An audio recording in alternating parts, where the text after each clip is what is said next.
अस्सलाम वालेकुम, आप देख रहे हैं सवाल से आगे। मैं हूं अलीना शिगरी। सुप्रीम कोर्ट के कमरा नंबर 1 में मखसूस नशिस्तों के केस की धुआंधार समाअत हुई। मुल्क की सियासत के धारे को बदलने की ताकत रखने वाले इस केस की समाअत के दौरान कई मौके ऐसे आए जब मौजिज जजेस आपस में गर्मा गर्म बहस करते रहे।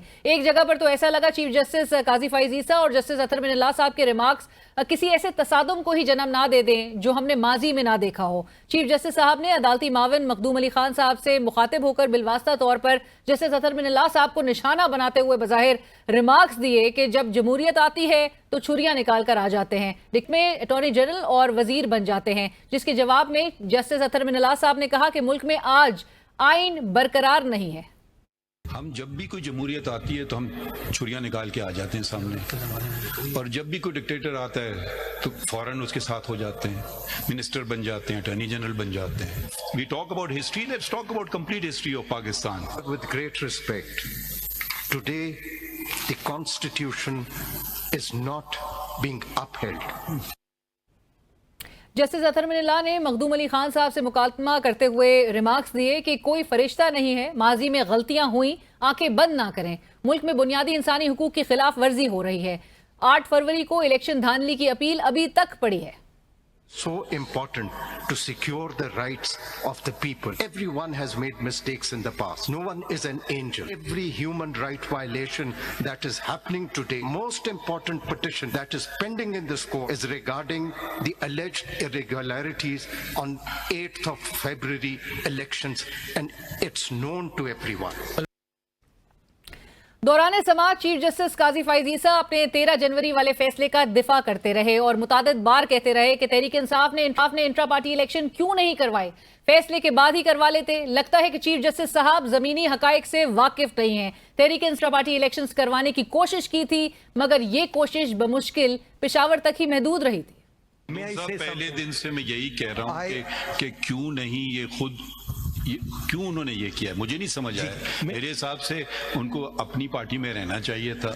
मेरे हिसाब से उनको सुन्नी इत्तेहाद काउंसिल नहीं ज्वाइन करना चाहिए था। खुद वो करें, अब हम क्या करें उनको।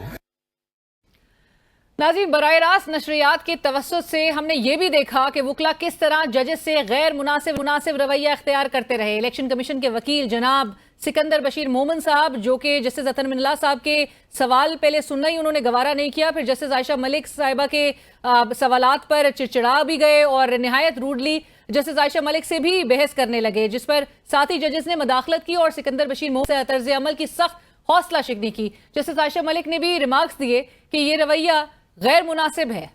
वो प्रोसेस खत्म होगा तो party there may be 15 candidates for party ticket. मेरा क्वेश्चन नहीं है, But I have question answered. है That कि was आपका order It was not because of my order. It is not done under the law. It is not the practice, and it is not filed at that time.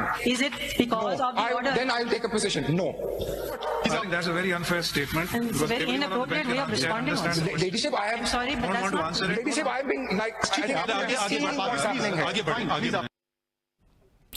नाज़रीन, senior puny जज justice Mansoor Ali Shah और chief justice काजी फैज ईसा के दरमियान नहायत मानी खेज मुकालमा हुआ। Justice Mansoor Ali Shah ने अदालती मावन मखदूम अली खान साहब से इस्तफसार किया कि पार्लियामेंट में एक जमात है, उसकी एक सीट है, क्या वो 70 सीटें हासिल कर लेगी, जिस पर जवाब चीफ जस्टिस साहब ने दिया क्यों नहीं, जब आइन कहता है क्या आइन को दोबारा लिखें, जिस पर जस्टिस मंसूर अली शाह ने जवाब दिया कि कानून कुछ नहीं कहता। मुकालमे के इख्तिताम पर जस्टिस आयशा मलिक ने चीफ जस्टिस से इस्तफसार किया कि बतौर चीफ जस्टिस मुतनासिब नुमाइंदगी आप समझा दें। One political party with one seat in the parliament will get 70 now. Is that possible? Why not? Is it possible? Because when the constitution says so. I think it doesn't say that. चले for my benefit, I'm not as enlightened it's about time as that the we chief start. justice. आप समझा दें proportionality.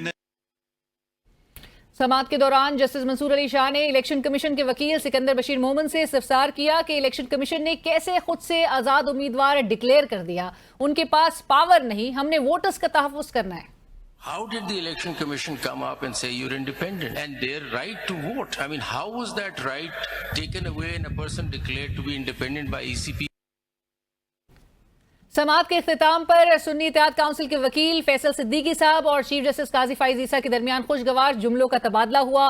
Faisal Siddiqui صاحب نے chief justice کے لیے تعریفی کلمات ادا کرتے ہوئے مزید کاغذات جمع کروانے کی اجازت بھی حاصل کر لی، جس کے بعد کیس کی سماعت 27 جون بروز جمعرات 11 بجے تک ملتوی کر دی گئی۔ دوسری جانب حکومتی اتحاد میں شامل دونوں بڑی جماعتیں مسلم لیگ نون اور پیپلز پارٹی کے درمیان سیاسی دھینگا مشتی جاری ہے۔ 2 سال قبل جب ان دو جماعتوں نے تاریخی طور پر پہلی مرتبہ مل کر حکومت بنائی تو یہ حقیقت سامنے آئی کہ دہائیوں سے یہ دونوں جماعتیں وکٹ کے دونوں جانب کھیل کر اپنی اپنی باری لے رہی ہیں۔ آج کی صورتحال دیکھیں تو دونوں جماعتیں اپنے اپنے ووٹرز کو خوش کرنے کے لیے اب بھی یہ نورہ کشتی جاری رکھے ہوئے ہیں۔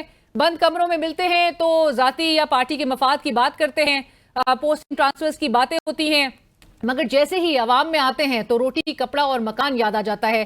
قومی اسمبلی میں تقریر کرتے ہوئے چیئرمین پاکستان پارٹی بلاول بھٹو صاحب نے اسپیکر قومی اسمبلی سے مخاطب ہو کر کہا کہ جو حقیقت آپ کو معلوم ہے وہ اسلام آباد میں بیٹھے ہوئے بابوؤں کو معلوم نہیں۔ This budget is of the babus for the babus.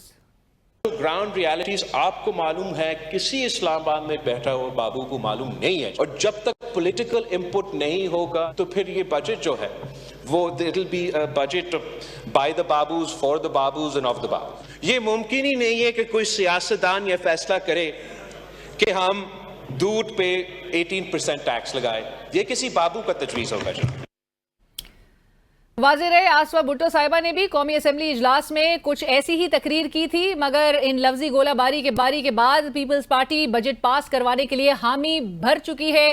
قومی اسمبلی اجلاس میں ہی خطاب کرتے ہوئے ڈپٹی وزیر اعظم جناب سینیٹر اسحاق ڈار صاحب نے پیپلز جواب دیتے ہوئے یاد دلایا کہ اور کہا کہ پیپلز پارٹی کے سینیٹرز اور ممبران قومی اسمبلی کے درمیان ڈسکنیکٹ ہے۔ پیپلز پارٹی کے سینیٹر سلیم مانڈی والا صاحب قائمہ کمیٹی برائے خزانہ کے چیئرمین بھی ہیں۔ جو بجٹ ہے یہ پھر فائنانس کمیٹی جو سینٹ کی اسٹینڈنگ کمیٹی ہے اس کو ریفر ہو جاتا ہے۔ لگتا ہے کہ there is a disconnect between Peoples Party کی leadership in National Assembly and in Senate. Saleem Mandviwalla صاحب جو پیپلز پارٹی کی نمائندگی کرتے ہیں وہ چیئر پرسن ہیں کمیٹی کی، اسٹینڈنگ کمیٹی کے۔